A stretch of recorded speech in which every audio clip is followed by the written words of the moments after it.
আসসালামু আলাইকুম। ঢাকা উত্তরাতেই কিছুক্ষণ আগে ভূমিকম্প হয়ে গেল। সবাই বাঁচার জন্য কত দৌড়াদৌড়ি, কত লাফালাফি, কীভাবে মানুষ বিল্ডিং থেকে খুব দ্রুত বেরিয়ে যাচ্ছে। আমি নিজে আমার দোকান থেকে দৌড়ে বেরিয়ে গেছি আমার বাচ্চা নিয়ে। আজকে শুক্রবার,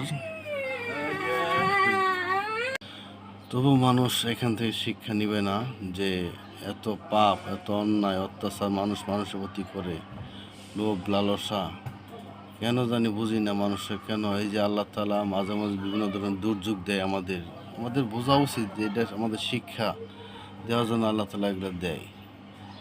এই যে এত কিছু চিন্তা ভাবনাকারী, যে এটা করবো সেটা করবো, এত বড় বাড়ি গাড়ি ধন সম্পদ সব কিছু ফেলায় রেখে কিন্তু সবাই নিচে চলে আসছে দৌড়িয়ে। আজকে মোবাইল বা চাবি নেওয়ার মতো সবাই নাই কারোরই। লিফট ছাড়া যে মানুষ নামতে পারে না সে মানুষ সিঁড়ি দিয়ে নামছে আজকে। তে মৃত্যুর ভয় যদি থাকে, কেন আমরা এত অন্যায় বা পাপ কাজ করব?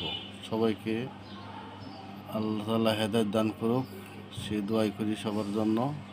আপনারা সবাই সবার জন্য দোয়া করবেন। আসসালামু আলাইকুম।